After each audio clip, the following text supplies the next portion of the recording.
First contact gone wrong. The bridge of the exploration vessel.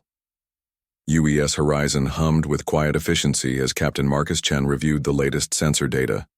3 years into humanity's deep space exploration program, they'd encountered plenty of strange phenomena, but never another intelligent species. That was about to change. "Captain, we're picking up an unusual signal," Lieutenant Sarah Kim announced from her station. "It's definitely artificial, but the pattern doesn't match anything in our database." Marcus leaned forward in his command chair, dark eyes narrowing with interest. "Can you pinpoint the source?" "Approximately 2 parsecs away, bearing 127 Mark 4. "It appears to be a distress signal, sir." The weight of first contact protocols pressed on Marcus's shoulders. Humanity had prepared for this moment for decades, but theory and reality were different beasts entirely. "Set course for the signal. Alert the crew to first contact procedures." The Horizon's fusion engines engaged, propelling the sleek vessel through the cosmic void. As they approached the signal's origin, the view screen revealed a sight that made every crew member's breath catch. A massive alien vessel hung in space, its hull scarred by what appeared to be weapons fire. The ship's design was unlike anything human. Organic curves blended with crystalline structures that pulsed with faint, bioluminescent light. "Life signs?" Marcus asked, though he suspected he already knew the answer.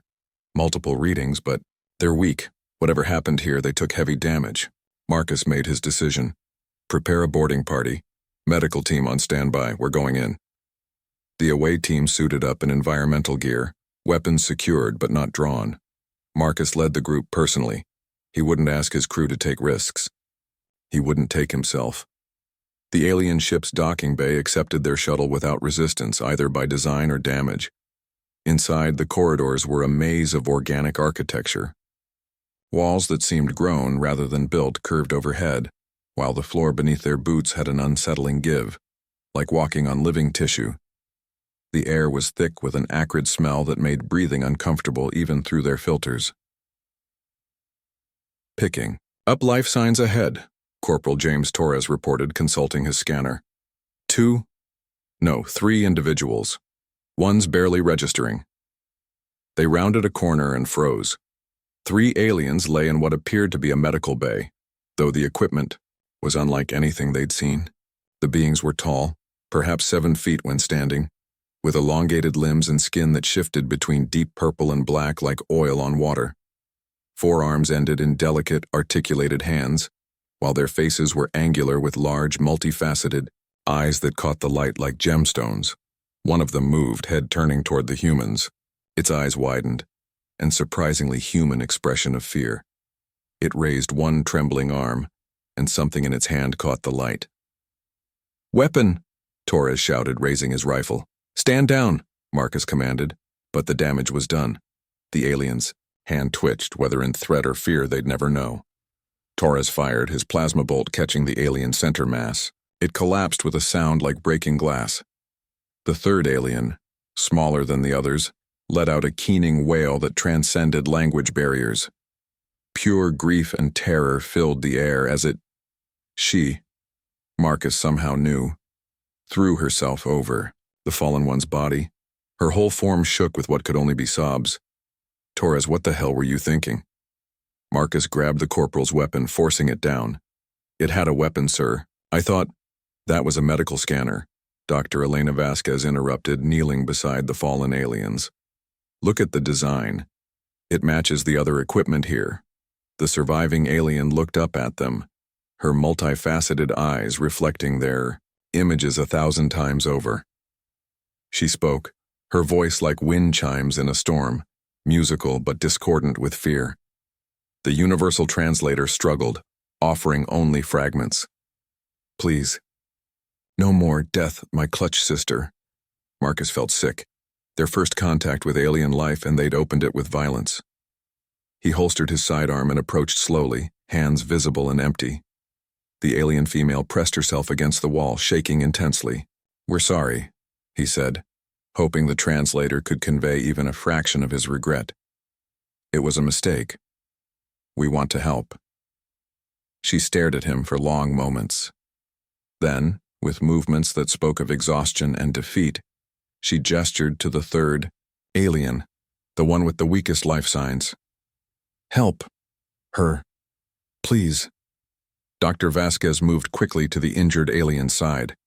Her medical scanner confirmed what looked obvious: severe trauma, multiple organ failure, systems shutting down.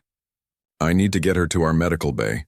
My equipment, I don't understand their physiology well enough with just field gear." Marcus nodded. "Do it." Torres Martinez helped the doctor. Carefully. As the team worked to stabilize and transport the injured alien, Marcus remained with the female. She watched their every move with those remarkable eyes, tension in every line of her body.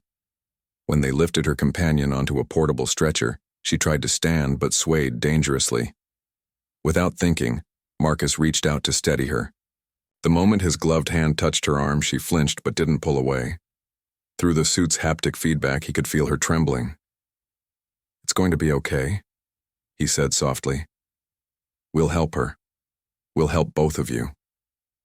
She looked at him, then truly looked at him. Something passed between them. Not understanding, not yet, but perhaps the possibility of it. She spoke again. One word the translator managed to catch. "Valara. Is that your name?" "Valara." When she gave what might have been a nod, he pressed, his hand to his chest. "Marcus, I'm Marcus." She repeated it, the human name strange on her alien tongue. Marcus. Together they followed the medical team back to the horizon. Torres kept shooting nervous glances at the alien female, Valara, but she paid him no attention. Her focus was entirely on her injured companion, and, occasionally, on Marcus. The journey back to the horizon was tense. The crew stared openly as they brought the aliens aboard. Whispers followed their progress to the medical bay. "First contact. They don't look friendly. Did you see those claws? What if there are more of them?" Dr. Vasquez immediately set to work on the injured alien, her team racing to understand an entirely new biology.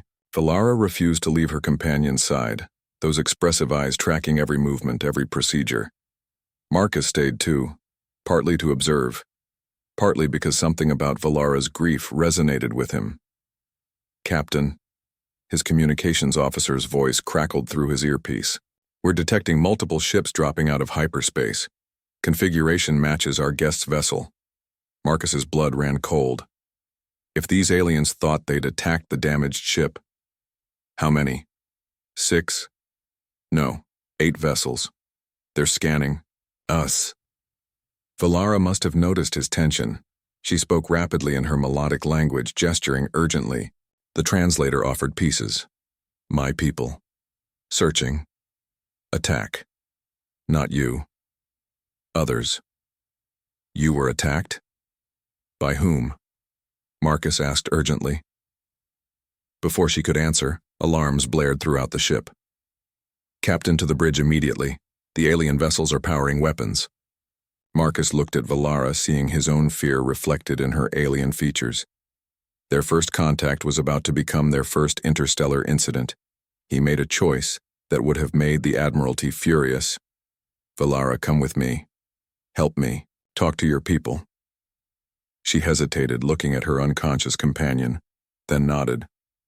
As they rushed to the bridge, Marcus couldn't shake the feeling that the next few minutes would determine not just their fate, but the future relationship between their species.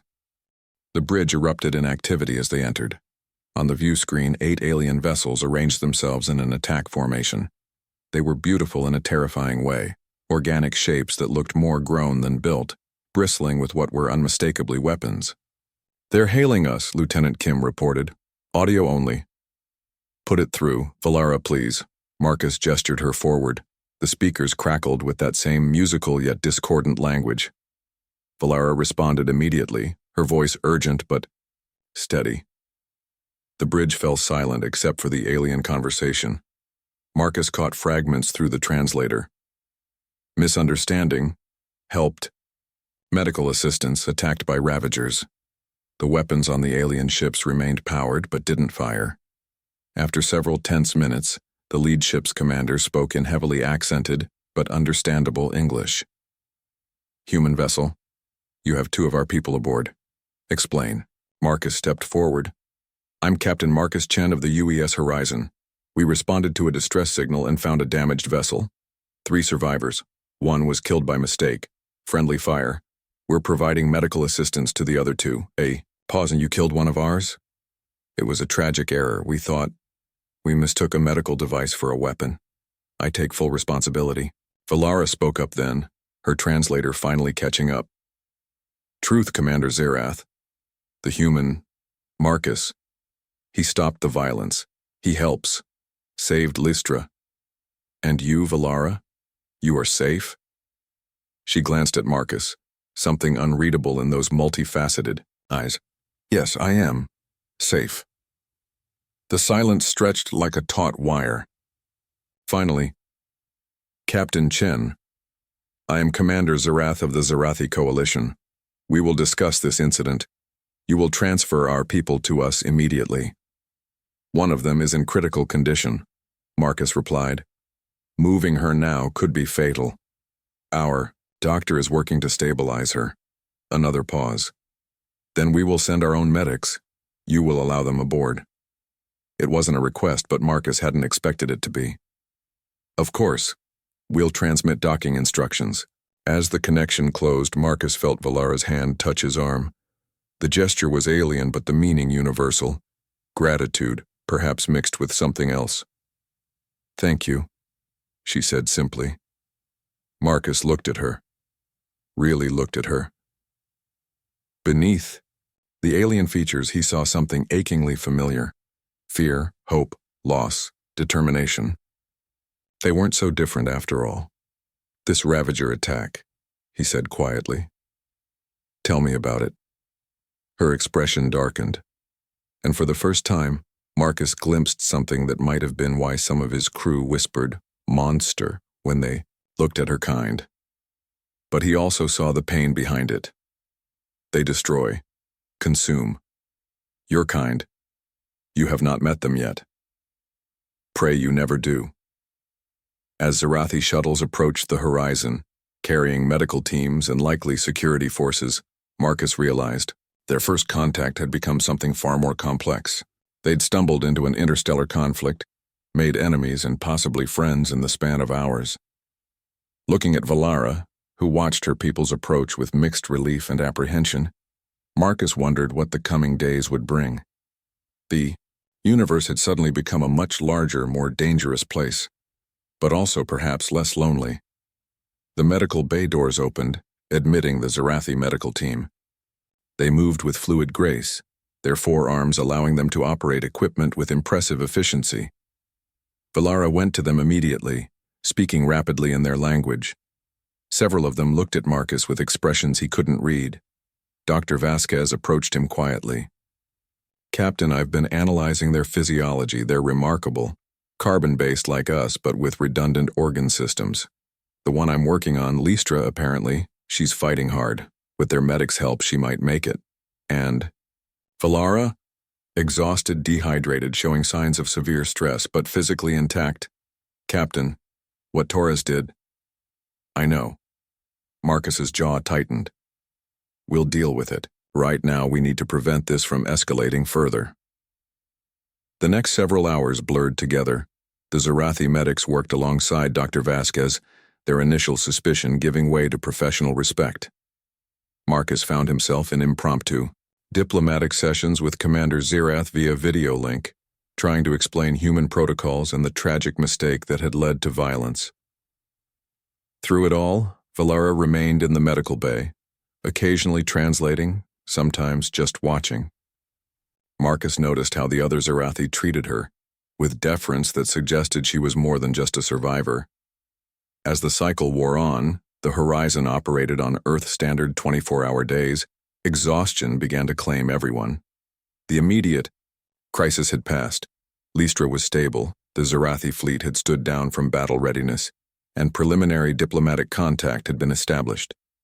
Marcus found Valara sitting alone in an observation lounge, staring out at the stars. The Zerathi ships hung in space nearby, their bioluminescent hulls pulsing gently. She looked up as he entered, those remarkable eyes reflecting the starlight. "Your companion, Lystra. She's going to recover," he said, sitting across from her. "Yes. Your doctor, she is skilled. Even our medics acknowledge this." Valara's translator had improved dramatically over the hours, adapting to nuances. The one who shot Kirill. He's been confined to quarters pending a formal inquiry. What he did, it wasn't malicious. He was scared. Fear. She seemed to taste the word. Yes. Fear makes us all dangerous. She paused. "My people fear yours." Now, first contact and it tastes of blood. Marcus couldn't deny the truth of it. "Tell me about the Ravagers, the ones who attacked you." Valara's skin shifted, the purple deepening to near black. "They are wrong. Life that consumes life, not for sustenance, but for the consuming. They appear from nowhere, strip worlds bare, disappear. We have fought them for generations. And you thought we might be them? When your ship appeared, some wondered. But you are nothing like them. You..." She paused, searching for words. "You have warmth. Even in fear, even in violence, there is warmth. The Ravagers are cold, empty. They take but never give." "Valara," Marcus said carefully, "what's your position among your people? The way they treat you?" A sound that might have been laughter. "I am what you might call a diplomat. I study other species, other cultures. It is why I was on that ship. We were investigating reports of new life in this sector. We found the Ravagers instead." "I'm sorry. Are you? Your people achieved first contact. Is that not cause for celebration?" "Not like this. Not with blood and misunderstanding." She studied him for a long moment. "You are unusual, Marcus Chen. When your soldier fired, when Kirill fell, I expected death. Your kind is young to the stars, but already known. Aggressive, expansionist, warriors." Her voice softened. "But you stopped him. You knelt beside us. You saw us not as threats, but as beings in pain. That's what we are.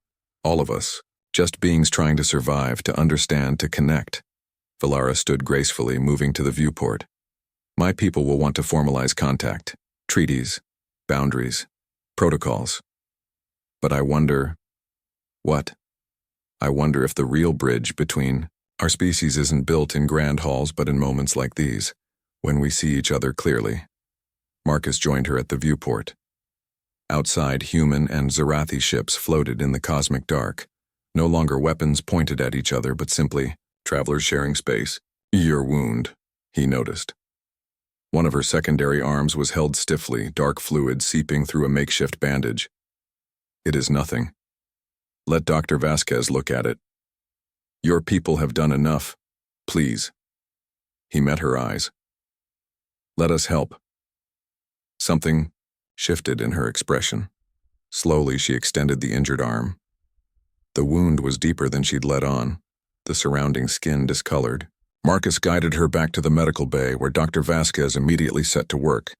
As the doctor cleaned and sealed the wound, Valara watched Marcus. "Why?" she asked simply. "Because it's right. Because you're hurt. Because..." He paused, then spoke the truth. "Because I want us to be better than our fears." She fell silent as Dr. Vasquez worked. When it was done, a proper bandage in place, Valara flexed the arm experimentally. "Thank you. That's what we do. We help each other. Even those you call monsters." The word hit like a physical blow. Marcus heard the whispers, the fear in his crew's voices.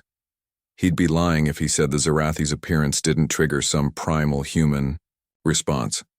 But looking at Valara now, I don't see a monster.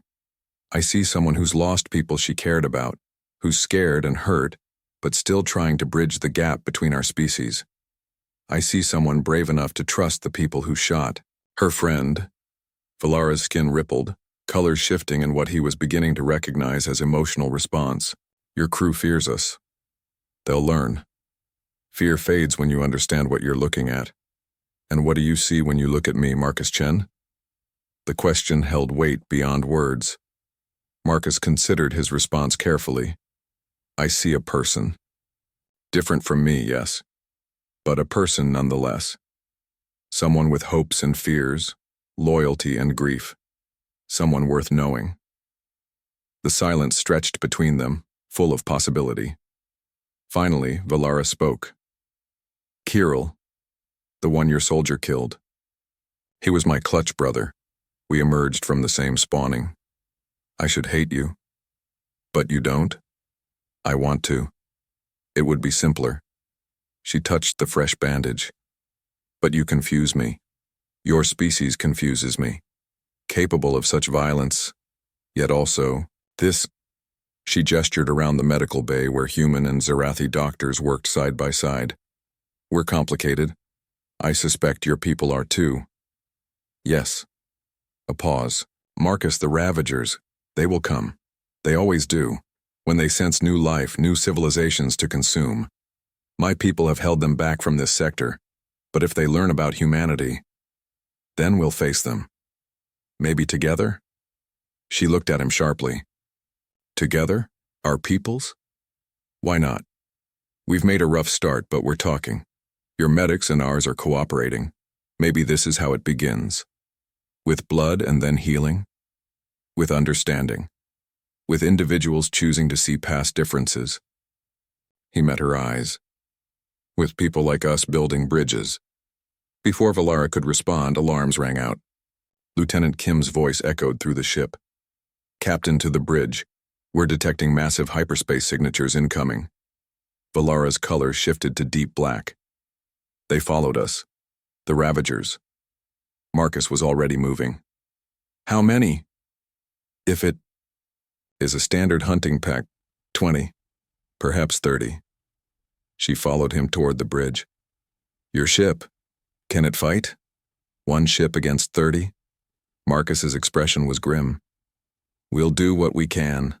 They burst onto the bridge as the view screen, lit up with emerging contacts. Ships unlike either human or Zarathi design, tore into normal space. Angular, predatory forms that seemed to absorb light rather than reflect it. They moved with unsettling coordination, like a school of carnivorous fish. Commander Zarath is hailing us, Lieutenant Kim reported. On screen, the Zarathi commander appeared, his forearms working controls rapidly. Captain Chen, you see what follows in our wake. Will you stand with us? Marcus didn't hesitate. Yes, surprise flickered across alien features.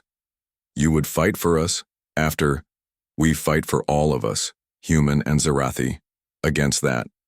He gestured at the approaching Ravager fleet. Zarath's mandibles clicked, perhaps approval.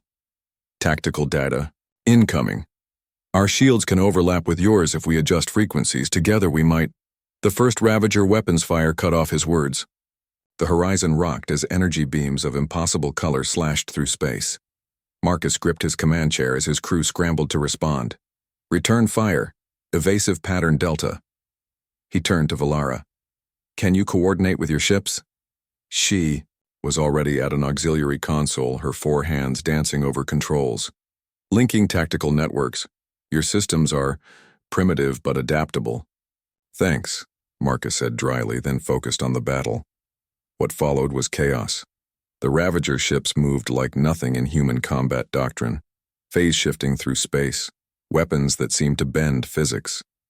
But the combined human Zarathi fleet held its own. Where human shields failed, Zarathi weapons covered. Where Zarathi ships faltered, human missiles found their marks.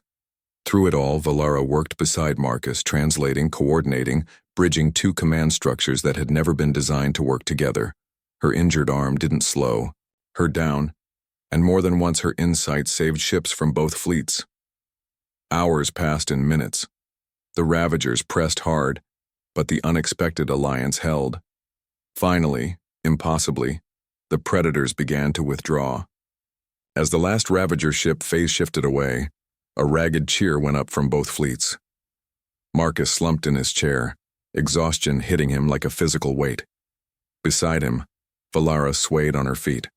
Without thinking, He reached out to steady her.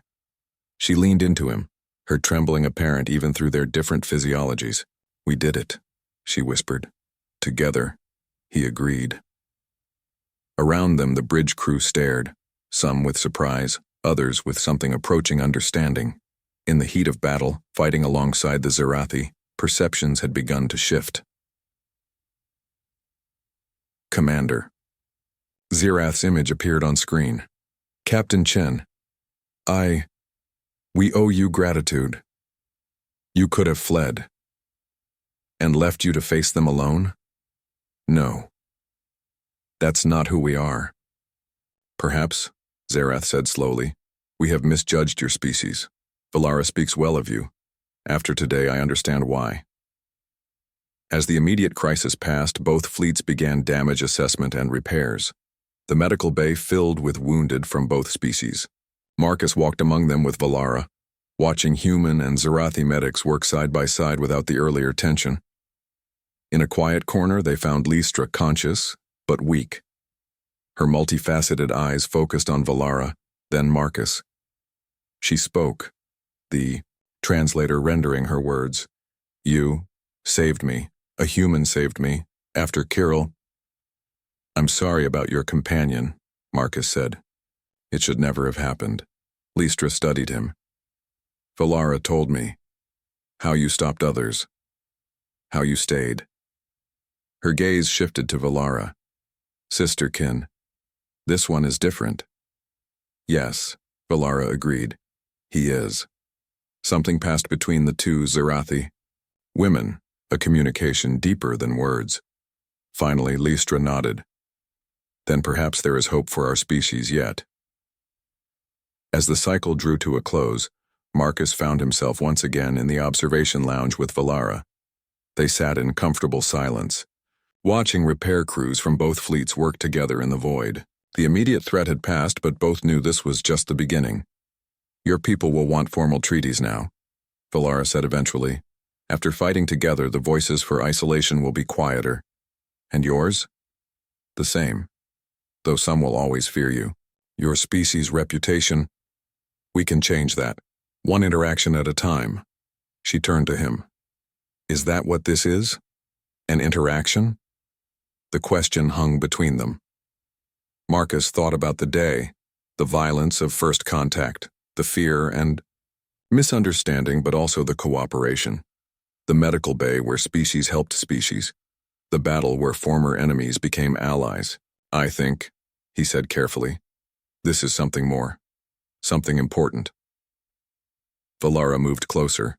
When she spoke, her voice was soft. "When I was injured, hiding in that medical bay, I thought I would die. When you appeared, tall, strange, speaking in harsh sounds, I was certain of it. Your soldier's weapon only confirmed what I expected. But you knelt beside Kirill. You showed grief for someone you'd never met. You stopped the violence when you could have let it continue." She paused. "My people have a saying, in extremity, truth reveals itself. Today I saw your truth. And what truth is that? That perhaps the universe is not divided into predator and prey, monster and victim. Perhaps there are just people, all trying to find their way." Marcus felt something shift in his chest. "Valara, She held up a hand, a remarkably human gesture she'd picked up. "I know. Too much has happened. Too much is uncertain. But Marcus," her skin rippled with colors he was beginning to understand. "Today you looked at me and saw a person, not a monster, not an alien. A person. Do you know how rare that is? It shouldn't be. No, it shouldn't." She stood, moving to the viewport. "What happens now?" Marcus joined her. "Now, we build. Treaties, yes, formal relations, but more than that." He gestured at the mixed repair crews. "We learn about each other. We face the Ravagers together. We become friends, allies, whatever we choose to be. And us?" The question was barely audible. Marcus considered. So much had happened in so few hours. He'd started the day as an explorer. Now he was What? A diplomat? A warrior? A bridge between species? We figure it out as we go. No protocols. No predetermined paths. Just us. Valara's reflection overlapped with his in the viewport. I would like that. As they stood together, watching two fleets become one in purpose if not yet in heart, Marcus felt the weight of history. First contact had gone wrong in every way possible, yet from that failure, something new was growing. Not perfect, not without scars, but real. The Ravagers would return. There would be those on both sides who rejected peace. The path ahead was uncertain and dangerous, but in this moment, with Valara beside him and the stars as witness, Marcus felt hope. The universe had become larger today. More dangerous, yes, but also more wondrous. And he wouldn't face it alone. Valara, he said quietly. Thank you. She understood without elaboration. No, Marcus Chen. Thank you for seeing me truly. For seeing us as more than what fear makes us appear. Tomorrow would bring challenges. But tonight, as human and Zarathi worked side by side in the vast dark, between stars, anything seemed possible. Breaking barriers. The diplomatic conference room aboard the UES Horizon hummed with tension. 3 days had passed since the Ravager attack, and representatives from both species now sat across from each other at a specially modified table. Marcus watched from his position near the head of the table as human diplomats faced their Zarathi counterparts. The furniture had been adjusted to accommodate the Zarathi's taller frames and additional limbs, but nothing could be done about the underlying unease that permeated the room. Valara sat with the Zarathi delegation, though Marcus had noticed how she positioned herself where she could see him clearly. Her presence had become a familiar comfort in the chaos of the past days. She translated when the automatic systems struggled with nuance, but more importantly, she served as living proof that their species could work together. Ambassador Diana Walsh, Earth's senior diplomat for first contact scenarios, was speaking. The Terran Coalition appreciates the Zarathi's assistance during the Ravager assault. We believe this cooperation could serve as a foundation for future relations. Commander Zarath's response was measured.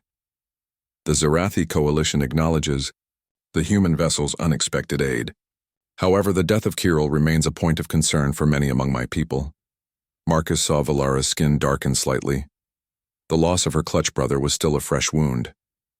She caught his eye and gave an almost imperceptible nod. She was all right. The negotiations continued for hours. Territory boundaries, trade possibilities, military cooperation against the Ravagers. Each point debated with the weight of two species' futures hanging in the balance. Marcus found his attention wandering to Valara, watching how she mediated between both sides with remarkable skill. During a break, she approached him in the corridor. Your diplomats are persistent. That's one word for it. Marcus smiled, wryly. How are you holding up? It is strange, sitting across from your people, negotiating as equals. A week ago, I never imagined this possible. She paused. Though I notice Corporal Torres is not present. Marcus's expression hardened. He's confined pending court-martial. What he did was fear manifest. I understand this now. Valara's voice held no anger, only sadness. But understanding does not erase consequence. They walked together toward the observation deck. Crew members they passed still stared at Valara, though Marcus noticed the looks were more curious than fearful now. Word of her actions during the Ravager attack had spread. Your Admiral Reyes wants military integration fast-tracked, Valara said. My people resist this. Too much, too quickly. And what do you think? She considered. I think we are both dancing around the truth. Our species need each other. The Ravagers grow bolder. Alone we might survive.